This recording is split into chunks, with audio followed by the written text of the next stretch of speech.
Strategi Verdi Sambo agar lolos pidana mati, salah satunya bawa kasus kopi sianida Jessica Kumala dalam sidang. Begini kaitannya. Membuktikan di sana bahwa majelis hakim tetap mempertimbangkan motif dalam sebuah perkara pembunuhan, apalagi pembunuhan berencana.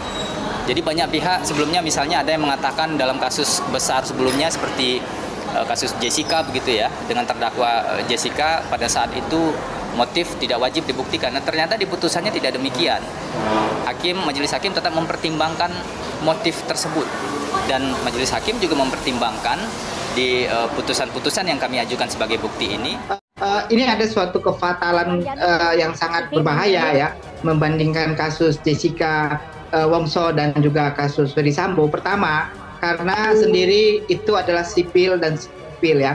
Sedangkan ini adalah kasus terkait dengan bintang 2 kepolisian dan juga yang korbannya adalah dari pihak kepolisian. Itu yang pertama. Yang kedua, ini fair back. Kenapa? Karena memang sudah dihukum selama 20 tahun. Jadi tidak apple to apple Anda melihatnya ya, ini kasus yang berbeda satu dengan sama lainnya. Ya, satu itu bukan apple to apple, kedua ini salah saya gila karena dia dihukum. Harusnya dia cari putusan yang dibebaskan dari tuntutan hukum. Kalau dihukum berarti kan hakim, berarti Anda setuju dong klien Anda dihukum 20 tahun. Walaupun hakim tidak mempertimbangkan motif dan tidak harus jaksa membuktikan motifnya.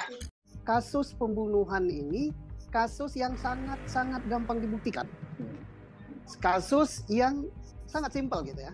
Kalau bukan ini melibatkan orang gede, ini polsek saja bisa. Dan si pembuat undang-undang, kalau kita lihat memori pantulistingnya ya, berdebatnya sudah sejak awal, sejak dia merumuskan undang-undang itu, begini. Itu tugasnya profesor-profesor Botak zaman Belanda, Pak Van Vollenhoven dan lain-lain. Dia tidak ingin membuat polisi negaranya dan polisi republik dan jaksa dan hakim bingung. Sehingga rumusan daripada delik pembunuhan itu gampang sekali. Pokoknya membunuh orang, itu aja ya. Kemudian dibedakan 2, sengaja apa tidak. Yang satunya, yang unsur depannya itu sama semua, barang siapa ya. Itu sama gitu, dengan sengaja sama semua. Nah, Pak Ponto udah katakan gitu, buktikan yang didebatibel sengaja apa tidak gitu kan. Kalau orang mati, kata Pak Profesor Agus, ya sudah fakta, nggak bisa dibantah, udah ngeletak loh. Udah mati dan nggak akan pulang lagi dia. Yang kedua, yang bunuh ada udah ngaku, saya yang nembak. Dan kata yang nembak itu, yang nyuruh bapak itu. Dan katanya bapak itu ikut juga nembak. Nah, apakah bapak itu ikut juga nembak apa tidak? Kan gampang. Bukti forensik ada kan. Si E mengaku nembak 5 kali. Tapi pelurunya keluar 7. Nah, 2 peluru siapa? Yang bersenjata yang nembak di situ kan hanya 2 kan? Hanya sang jenderal dan E. Ya udah, berarti berdua.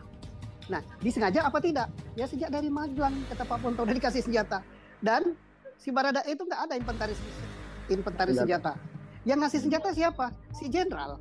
Ngapain ngasih senjata kalau hanya untuk diputer-puter koboi-koboyan aja kan? Ya jadi sangat simpel. Nah, untuk itu jelas pembunuhan direncanakan. Kemudian situasi politiknya, situasi kekuasaannya, hanya menunggu tanggal 9 Januari putus nggak?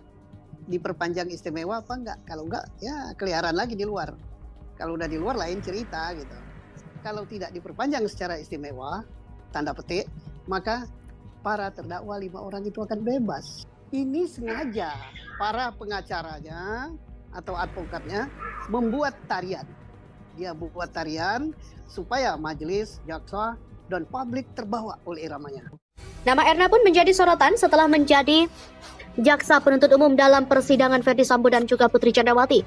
Dilansir laman Kejari dan Pasar.go.id, Erna Normawati juga pernah menjabat sebagai Kepala Kejaksaan Negeri Denpasar pada 2016.